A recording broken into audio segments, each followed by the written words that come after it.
All right, ladies and gents, it's part two webinar number 2 of our Getting Unstuck journey.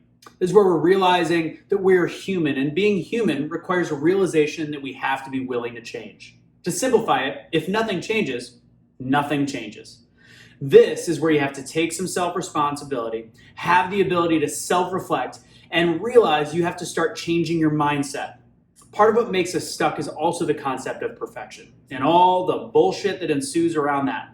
So let's first dispel the myths around perfection. The definition of perfection is the condition, state, or quality of being free or as free as possible from all flaws or defects. Wow, that sounds amazing, but that isn't part of being human. And as much as some people believe they're the second coming, we aren't infallible. Part of being human is to understand we are flawed and imperfect. The pursuit of perfection or perfectionism has become a dangerous tendency because it sets the bar too high. And it discounts the journey and makes and all the mistakes and small failures. It makes all that seem like the end of the world, and that's just simply not the case and not correct. As I've already mentioned, and as I will continue to talk about, the failures throughout our journey really do turn out to be the good stuff and the jumping points to the next levels of success. So stop thinking perfection is the only option. The concept of perfection is dangerous. It's been researched that today's younger generation is more perfectionistic than ever. Evidence suggests that this is fueled by an upbringing that includes parents who are critical, controlling, and all the way to today's modern age of social media that depicts unrealistic images of people's best moments of their lives, passed off as their normal day. Simon Sherry and Martin Smith wrote a piece called Young People Drowning in a Rising Tide of Perfectionism. With the help of basic research, they observed that the pursuit of perfectionism has increased in the last quarter century. They concluded that perfectionists do not age well. Not how they look, but how they act. They become more neurotic in the sense that they are more likely to experience negative emotions such as anxiety, guilt, and envy. These are all elements that will, of course, give you pause and difficulty getting unstuck. So this unrealistic expectation is what makes it difficult to change our mindset. So here is where we have to change our mindset. Why? Because if nothing changes, nothing changes. So now it's time to change, time to pivot, time to be flexible and be willing to understand you are flawed because you're human, but you're adaptable to change because of the same reason. You are flawed, you are human, and you are awesome. Here is the real danger of being perfectionist. According to this same research, perfectionists may experience failure-related depression, stress, and even suicide. They cite research that has similar findings in connection with self-oriented perfectionism. They describe socially prescribed perfectionism as even more debilitating due to the perception of expectations of others as excessive, uncontrollable, and unfair, making failure experiences and negative emotional states common.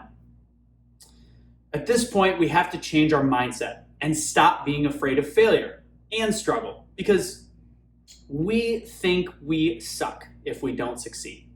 Immediately, or the fact that the road to perfection is an endless highway that never reaches a destination. So first, drop the concept of needing to be perfect. The only perfect is the journey because everyone's story and journey to improvement and enlightenment is perfect. I like to talk about perfect games in baseball. Look at it like this. There is no such thing as a perfect game in sports or even baseball because even in a perfect game, there are strikes and balls. Not 27 strikeouts on 3 pitches. It's the imperfections and great plays from the defense that make up one complete, perfect game. Also notice in all sports, only one team wins a championship every year. That doesn't mean the other franchises pack up and don't come back next season. Absolutely not. Everyone's record starts the same the following year. And they each use the failures from the year before in order to improve. Okay, so at this point, I think we realize we should be more afraid of constant seeking of perfection than of failure, right? So now that you aren't afraid of imperfection and understanding everything with connections that you might have in business and relationships and in dating, all these things don't have to be perfect, and it won't be. So stop waiting for perfect. So what is a first step?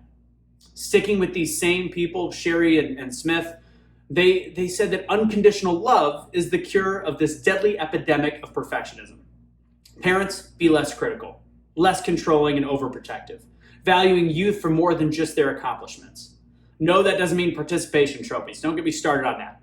That just means being proud of an effort, even in losing outcomes if effort was at its highest level.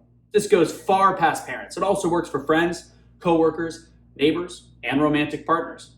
They can provide a similar diversion from dangerous effects of chasing perfection. So it's not just you, it could be to them as well.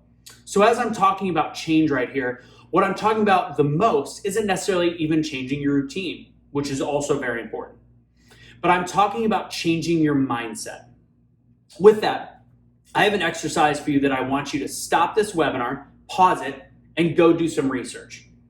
First, I want you to write down people you look up to in the business world, athletes, authors, celebrities, any world that you're involved in. Make a solid list. Just in case, make a bunch because it's going to be incredibly important and inspiring to anyone that might be afraid of failure. So with this list, I want you to one by one Google each of these people. But before you hit enter, I want you to add the word failure after their name. Most, if not all, will have a story about failure. Don't just check them off your list. Actually read their story. Read their philosophy on failures, what they've overcome. So now, go get your list together and don't come back until you feel inspired by failure.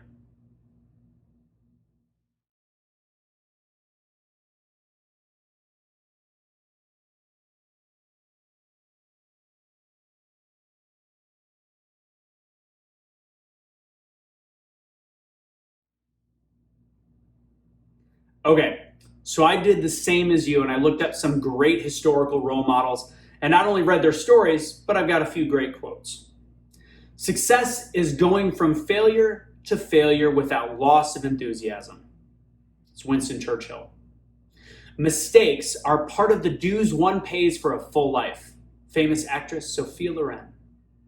For now, I'll end with my little session with Jack Canfield. Everything you want is on the other side of fear.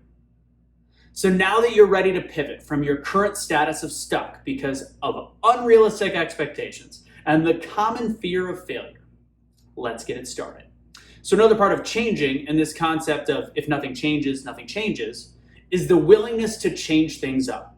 Realize you must be able and willing to change. This is huge in relationship therapy, which can of course help with anything from relationships, with a partner to relationships, with coworkers, business partners, etc. Fact is, willingness to change and evolve as a person is key to getting unstuck.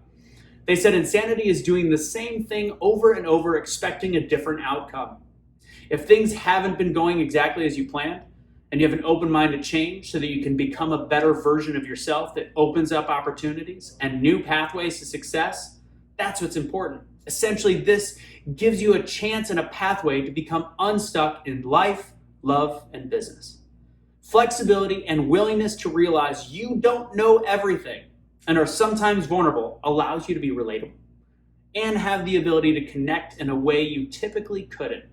Those willing to change and take self-responsibility for their mistakes, to show humility and willingness to learn and grow, are most likely to find a route to becoming unstuck.